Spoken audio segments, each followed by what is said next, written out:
et ça c'est quand même une grande satisfaction. Et puis je voudrais souhaiter la bienvenue. Cette initiative porte ses fruits et que ce soir sera un grand rendez-vous, je l'espère. La coloration de cette soirée, elle est assez opérationnelle, si je puis dire. L'approche, elle est secteur privé, dans la mesure où on va faire en sorte ce soir de vous mettre en relation les uns avec les autres, de façon à ce que l'appartenance à ce réseau Alumni se concrétise par des prises de contact entre vous, par du réseautage. Je crois que vous êtes des liens très vivants, très dynamiques, qui continuent d'unir nos deux pays. Et je compte sur vous, avec toute la diaspora d'une manière générale, pour essayer de vivifier, d'entretenir ce lien en attendant des jours un petit peu meilleurs au plan diplomatique entre nos deux pays. Je suis le président de l'association Repat Mali. Un parcours vraiment peu commun, je pense que vous en conviendrez, mais ce parcours, vous le retrouverez chez pas mal de Repat. Quand on choisit de quitter l'étranger pour venir au Mali, vous verrez c'est quelque chose de très peu commun. C'est quelque chose que vous ne verrez pas dans les livres, que vous ne verrez pas non plus dans les films, d'où toute l'importance d'associations comme l'association UDA et l'association Repat Mali pour aider ce type de profil. Avec notre programme Séguinso 2028, nous œuvrons à créer de l'emploi. Repat Mali et l'Union des ambassadeurs portent la même vision. S'installer au Mali, ce n'est pas toujours simple, mais c'est profondément utile, humainement riche et plein d'opportunités. Ici, le terrain est fertile pour les idées, les entreprises et les rêves. Je vous remercie. C'est une économie dont l'État joue un rôle clé. Alors ça m'amène à vous donner un chiffre. 2300 milliards, c'est les recettes de l'État. L'État est le premier acteur de l'économie. L'État est le premier acheteur. L'État est le régulateur aussi. Donc dans une économie comme ça, le rôle de l'État est déterminant.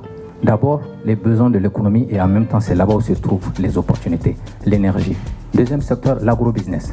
Troisième secteur sur lequel vous pouvez vous concentrer, c'est les mines. Il y a un secteur que vous connaissez tous, c'est le secteur numérique et digital. Dernier point, cinquième point que je vous ai retenu, c'est le capital humain. Donc j'ai accepté l'invitation à cette soirée en tant qu'intervenante parce que pour moi, je trouve que quand on fait ce chemin-là de retour, en fait, ça fait partie du travail qu'on doit faire. Je pense de pouvoir partager notre expérience, dire les choses sur lesquelles on a trébuché, les obstacles qu'on a connus, les réussites aussi qu'on a connues. Parce que c'est ce qui va permettre à ceux qui hésitent à venir ou qui viennent tout juste d'arriver de pouvoir se frayer un chemin, leur montrer que c'est possible. Moi-même, j'ai très souvent été inspirée par des personnes diverses et variées. Si je peux aider ne serait-ce qu'une seule personne pour pouvoir faciliter son installation au Mali, en Afrique de manière générale, je le fais avec grand plaisir. Je suis contente et je suis vraiment reconnaissante car ça me permet d'avoir une immersion un petit aperçu des études avec le système français, on va dire. Il y a eu des intervenants qui nous ont parlé de plein de trucs intéressants, les études en France et les opportunités que l'on peut avoir une fois après avoir fait nos études en France et tout. Et je suis vraiment contente. Nous avons célébré ce soir la Journée mondiale des alumni, qui est une initiative du ministère de l'Europe et des Affaires étrangères français, qui a pour but de fédérer l'ensemble des étudiants qui ont eu à réaliser un parcours dans les universités et dans les écoles françaises. Au Mali, l'ambassade de France a organisé cette soirée qui regroupe des futurs partants, des gens qui sont déjà revenus, avec une idée de plutôt être dynamique dans notre démarche. L'ambassade de France a souhaité à la fois recueillir des témoignages, ce qu'on appelle des capsules, d'alumni qui ont des parcours humains et professionnels divers, a souhaité également, via Campus France, mettre en place une plateforme France Alumni Mali, où les personnes qui ont été des alumni pourront converser entre eux, partager leurs expériences, trouver de l'emploi aussi, parce que c'est l'idée aussi maîtresse de cette soirée, c'est-à-dire sous le thème de l'entrepreneuriat, du secteur privé, car souvent les personnes qui sont passées d'une éducation à la française sont demandées quand ils reviennent au Mali. Ce sont des compétences qui sont recherchées. Il y a également, outre le site internet France Alumni Mali, il y a également la page Facebook.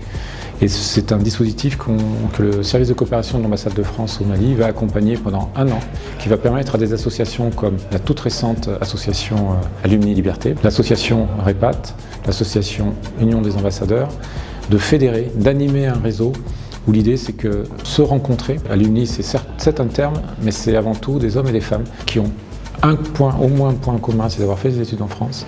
Le deuxième point commun, c'est d'être revenus au Mali apporter une expertise pour le pays. Le troisième point, c'est des parcours de vie qui vont se croiser. Donc c'est une volonté de l'ambassade de France d'accompagner au mieux, et puis après à terme de se désengager pour que les dites associations, que les dites personnes puissent elles-mêmes développer ce réseau qui est en fait une richesse, et je dirais qu'il y a de richesse que d'hommes et de femmes.